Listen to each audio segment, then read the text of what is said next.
Court Philippe Chatrier, the show court at Roland Garros on a gorgeous Saturday. Defending champion Jennifer Capriati, off to a sluggish start in this match, now has gotten herself back on serve at 4-3 in the first.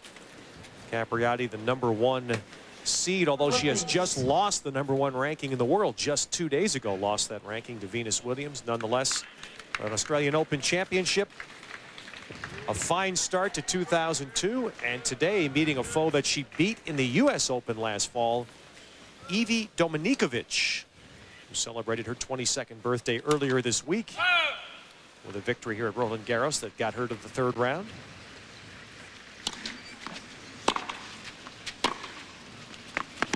And Chris, just a few moments ago, Dominikovic had a break point to take a 4-1 lead in this set. Lost that point and hasn't won very much since. Well, you know, and I think it has a lot to do with playing that first match on Stadium Court. 11 o'clock. It might not seem early to a lot of people, but when you're used to playing your matches at 6 or 7 at night, 11 o'clock, first match, there's hardly anyone in the stands. And Jennifer just wasn't warmed up. She was spraying her forehand. She was out of sorts, but she has settled down a little bit right now. I think ever since that scare. I mean, Dominikovic did have point for 4-1, and then it would have been a totally different story.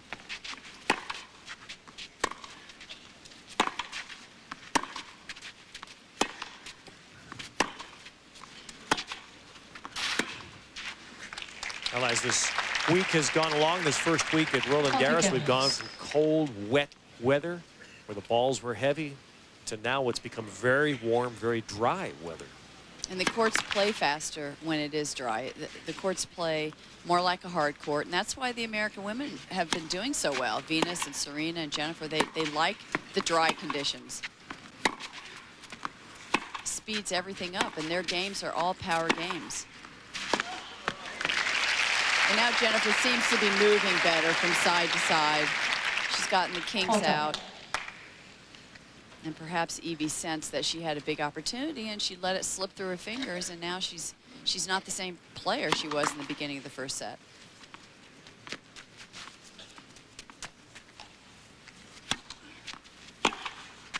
Boy, that second serve's given her a lot of problems. Jennifer's just attacked it every single time, mostly down the line. She has a good first serve. She places it well. She needs to get more of those in. But watch what happens with this weak second serve.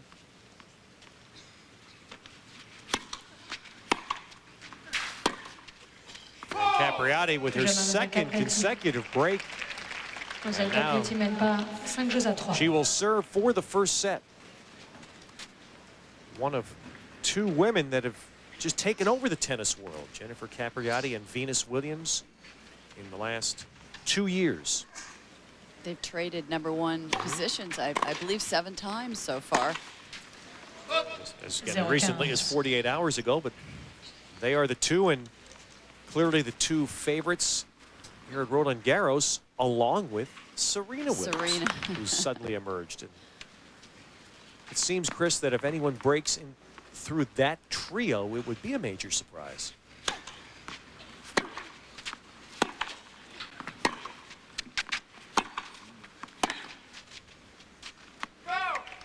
Well, I mean, coming into the clay court season, you had about 6 or 7 favorites. And then Martina Hingis, of course, had ankle surgery. Lindsay Davenport is nursing a knee. She had arthroscopic surgery on her knee. And then Henin and Kleisters are out. And those two players, #4 and #5 in the world, you know, they're great clay court players. They were brought up on this red clay. So now there are 3 top players left. But can you count out Monica Seles? I don't think you could ever count her out.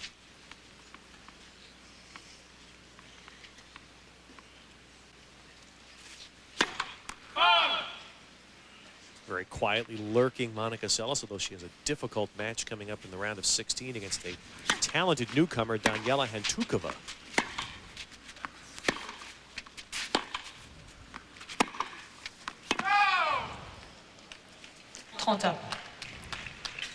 Dominikovic, obviously not an Aussie name, her family of Croatian descent, but this young player born and raised in Sydney. Had her rank fall dramatically earlier this year. She's trying to get back into the top 50.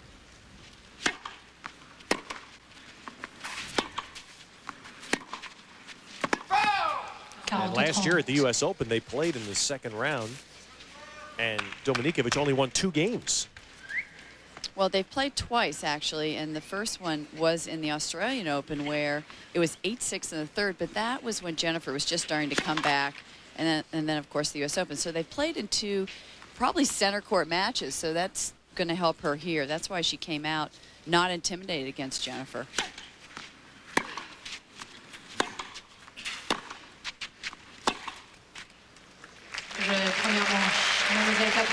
So Jennifer Capriati, after a slow start, the defending champion takes the first set at Roland Garros, 6-3.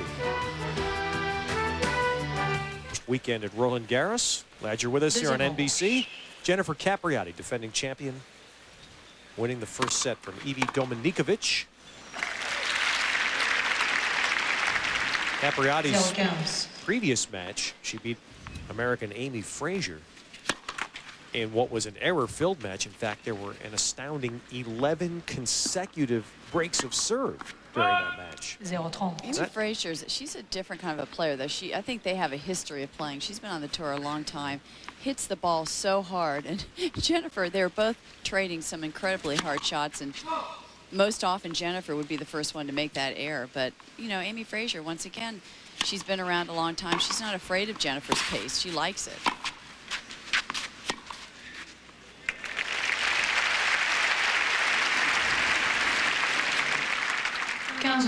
It's tough to approach on someone's forehand because it's a deceiving shot.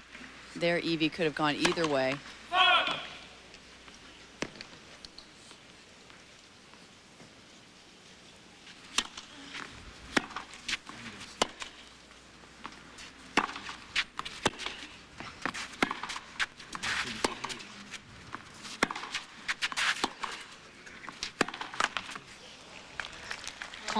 You know, my one endearing recollection, Chris, of last year's classic final here when Capriati outlasted Kleisters 12-10 in the third set, though, was it seemed like Jennifer played better when she was receiving serve than when she was serving.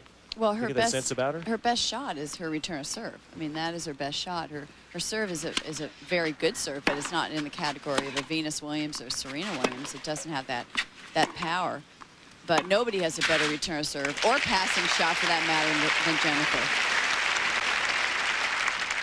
Mom Denise, Dad Stefano, Dad and Coach.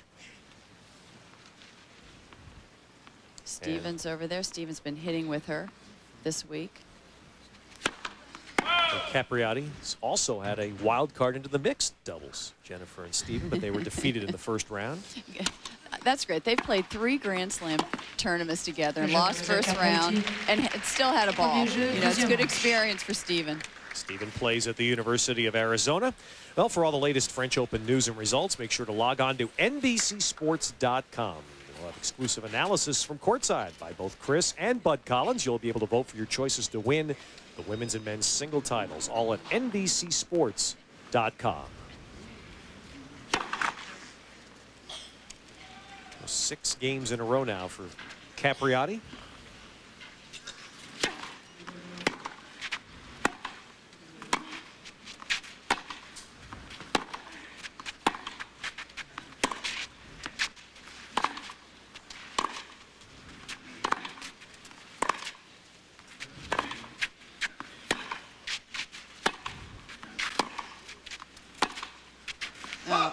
Evie is just happy to stay back there, 5 feet behind the baseline, and just trade shots with Jennifer, hoping that Jennifer will make that error, because Evie is certainly not going to come in and try to go for a winner. Jennifer's hitting too deep.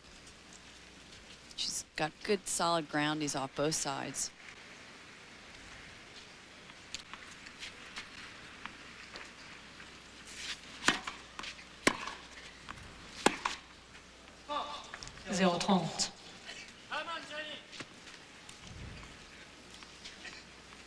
Capriati began the match with a slew of unforced errors and cleaned her game up very promptly. 15-30.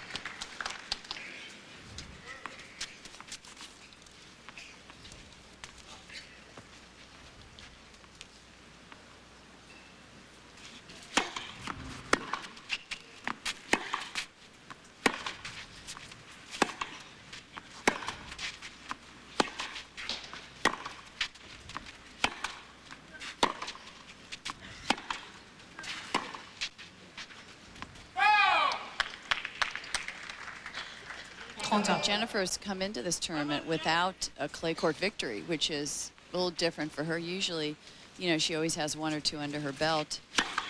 Actually, the only tournament she's won this year is the Australian Open.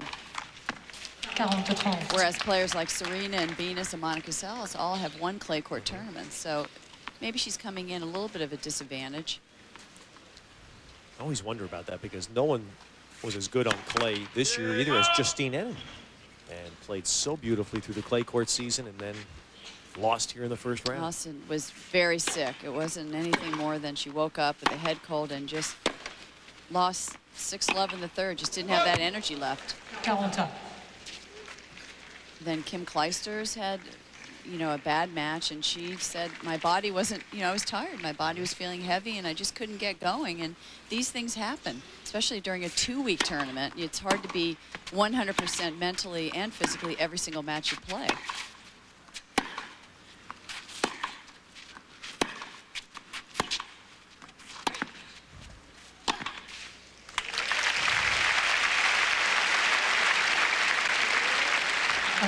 Jennifer is such a natural clay court player. Everyone looks at her power and thinks, oh, she's great on the faster surfaces, but she was brought up on clay. And you can tell. You can tell by the way she moves. You can tell by the way she plays her points. She knows how to slide well. So up quickly now, 2 games in the second set. Here's the year so far for Jennifer Capriati. 2 finals, and of course the just memorable championship, outlasting Martina Hingis in brutal heat in Melbourne. Saved 4 match points. Finally came back to win. And in those 2 finals, she lost to Serena Williams. So she's 0-2 this year with Serena. And that's a looming match, several rounds away, but Capriati and Serena, potential semifinal meeting. Venus Williams in the other half of the draw. Jennifer has a tough quarter. Jennifer has Patty Schnyder, who beat her in Charleston in straight sets. The left-hand Swiss player she is a tough player. She's had a good run on the clay also. She could give her problems just by being left-handed. It's a whole new game. Dokic is also in that section, along with Serena, who has Mary Pierce, who's come back after about a year and a half. And there's a chance for us to catch you up on some familiar names. If you've not been avidly following the tennis scene, Mary Pierce, the champion here 2 years ago, has basically not played because of injuries since Roland Garros 2 years ago. Got a wild card to get in here this year. And has suddenly won a couple of rounds. All right.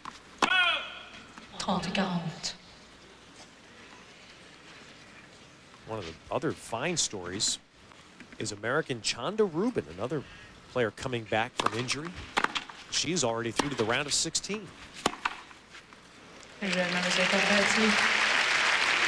Jennifer Capriati on a roll. 8 games in a row. French Open Moments, presented by BNP Paribas. In one of tennis's greatest career comebacks, Jennifer Capriati claimed the 2001 French Open title in stunning fashion. 11 years after becoming the youngest tournament semifinalist in history, Capriati faced Belgian teen Kim Clijsters. After splitting sets, the match became a marathon, the longest championship match in French Open history. 2 hours and 21 minutes later, Capriati prevailed to fulfill the promise she had shown so many years ago. And what a story Jennifer Capriati wrote in 2001. After the first 2 championships, Australian and French, all the way through to the semis at Wimbledon before being taken out by Justine Henin. 30-0. And now Jennifer trying for a double-double. The same that Venus Williams has done to win consecutive Wimbledons and U.S. Open championships. Jennifer here trying to do the same with the Australian and French. And I think she really feels comfortable on this clay court, especially since she won it last year. And she's looking at Venus and Serena and thinking, you know, they have so much power, but maybe they don't move as well on the clay, because there is this an art to moving. It's the sliding. It's knowing when to slide. It's changing directions, which is a lot tougher on clay. That's her first ace. Capriati now at 4-love. And there is what's happened. There was a span, Chris, in the late 90s when every Grand Slam on the women's side was producing a different champion. Venus and Jennifer have put an end to that. I think Serena Williams would like to see her name up there, too. She's been telling everybody she's ready to win some more Grand Slams, so that means trouble for these two. The other element of what we just saw, while the question continues to be asked what's going to happen to American men in tennis, no such question about American women. 7 straight Grand Slam championships in 10 of the last 11. It goes in cycles, though, because 5 years ago, you know, it was Martina Hingis and Steffi Graf, and all the top players are European.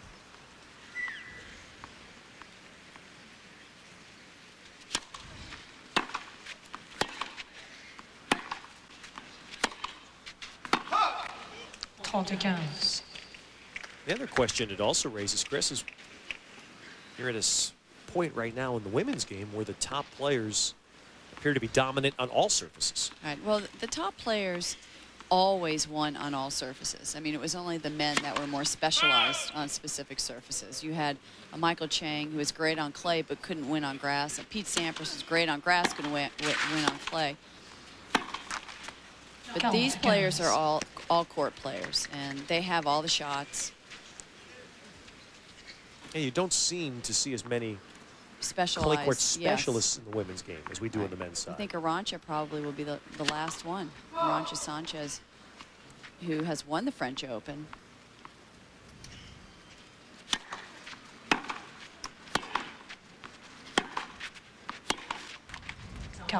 Three-time champion Arantxa Sanchez Vicario still playing, and maybe as stunning a result as we have seen so far this Roland Garros was Arantxa being blown out in the first round.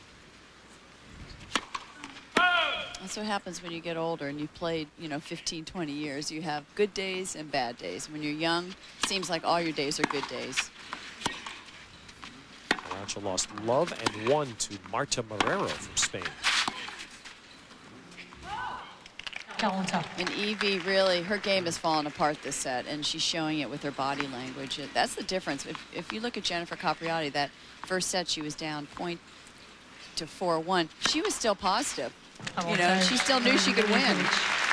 But these other players, they're showing disgust or disappointment. It's not a good thing to show your opponent how you're feeling. And she does save the game with Dominikovic on the board in the second set.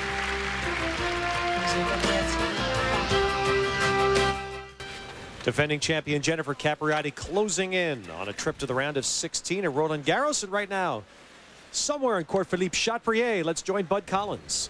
Well, thank you, Ted. It's good to see Jennifer playing so well, but I was extremely disappointed in her at Charlotte, North Carolina, when Billie Jean King, the captain of the U.S. Federation Cup team, removed her from the team. I was disappointed because I thought a player of Jennifer's stature could subordinate herself to the team and to the rules, even if she didn't like them. And the team agreed with Billie Jean King. But what I would like to see is Jennifer to admit she was wrong, ask to play again, and I'm sure Captain King would take her back. All right, Bud, of course referring to the Federation Cup, which is the women's version of the Davis Cup. The United States playing Austria in Charlotte earlier this year. The Williams sisters not participating. It was supposed to be Jennifer Capriati and Monica Seles, but after several confrontations over rules that had been established by the team captain Billie Jean King, on the eve of the first match, Billie Jean dismissed Capriati from the team. And the United States went on to lose, shockingly. Yeah, well, and, you know, Billie Jean is a very rule-oriented person. She's very organized. She has all her ducks in a row, so to speak. And, you know, I think I was most disappointed the way that Jennifer treated her and the lack of respect. I mean, Billie Jean has put money in all of our pockets. She is the reason why Jennifer is out there making millions of dollars. And you know, there should be a little bit more respect. But Jennifer might also have underestimated how a different practice routine would have worked in her favor. You know, I mean, I played on Fed Cup. I went through the same thing she did. I had Billie Jean as my captain. I had hitting partners. I hit with the other girls. By the end of the week, I was playing better tennis than I was ever playing. One of the major problems in Charlotte was Billie Jean's insistence that you practice without your normal coach, which in Jennifer's case is Stefano, her father, and that was one of the big collisions between the two. Well, if all the players have a problem with that, then they should have a meeting with Billie Jean and say, listen, let's have one half of the day set aside for just the team practice, but after 3 o'clock, you know, if we want to play with our coaches, you know, you should allow us to do that. Billie Jean has an open mind, but I think everybody has to go to her, not just one player.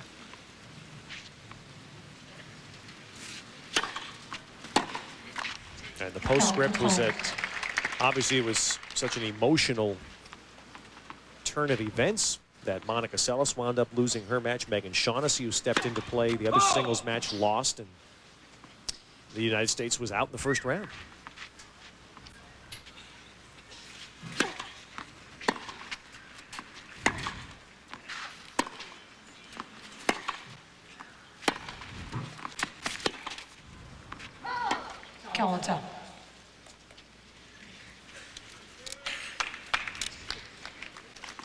Jennifer Capriati openly says she would not be the player she has become if were it not for her father.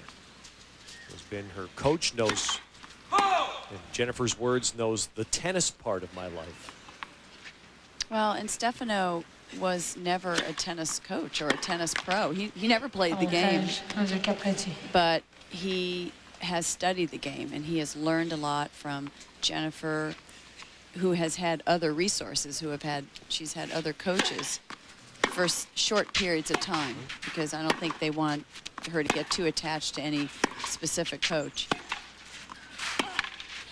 And he knows her better than anyone, that's for sure. Her moods, she is a moody person. She's a perfectionist. And out here hitting prior to this match, it's a family affair. Jennifer warming up. Brother Steven, the hitting partner. Stefano just a few feet away watching everything Jennifer does. Karen Hughes is also with her. That's her fitness trainer. And Karen, you know, more than the weights and the sprints, I think she takes hours to stretch her out. And I think that's the key there, too. That's why she doesn't get injured as much as the other players.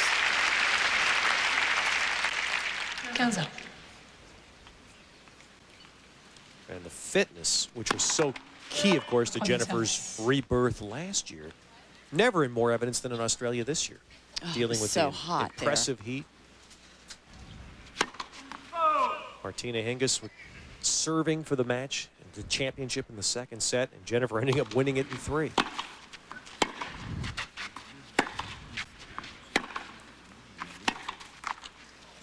I'm sure that's a match Martina Hingis will never forget. You know, to be at 4 match points and to be a champion, and really to never have had trouble in the past as far as closing out matches, and to let that match slip through her fingers. She's out now for a good 3-4 months.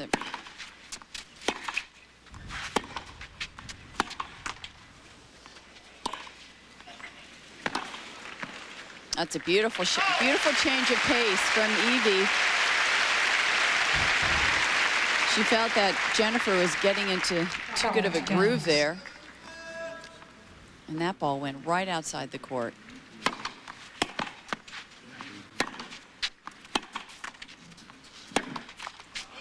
Oh.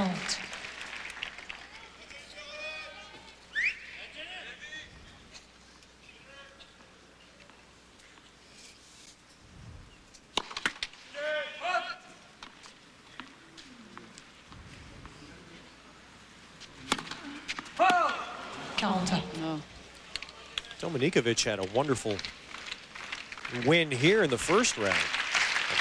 Somewhat of a surprise, on her 22nd birthday, she beat Alexandra Stevenson, who is another name we need to mention, a player who's had a terrific turnaround the last 6 months and is up to now number 29 in the world. Oh. Meanwhile, the double fault She's now. feeling the pressure here, and I don't know why she would. She was really up this game and just gave a few gifts to Jennifer. And now a second serve coming on match point. And a weak second serve at that.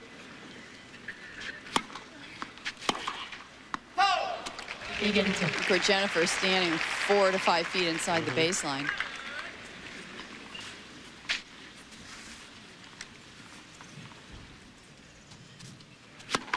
I think that was a great win for her, beating Samantha Stevenson, but I have to say this is not Samantha's best service.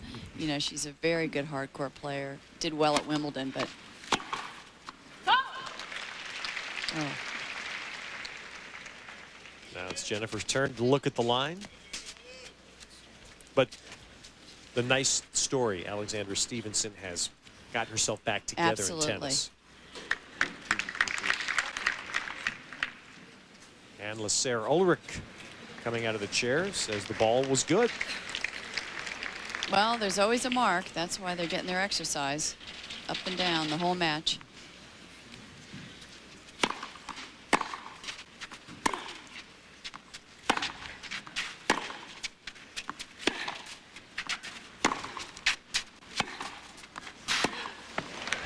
And there is a 52-minute win for Jennifer Capriati. There's a point away from being down 4-1 in the first set. Once that was done, then an easy win for Jennifer Capriati. And the defending champion is through now to the round of 16.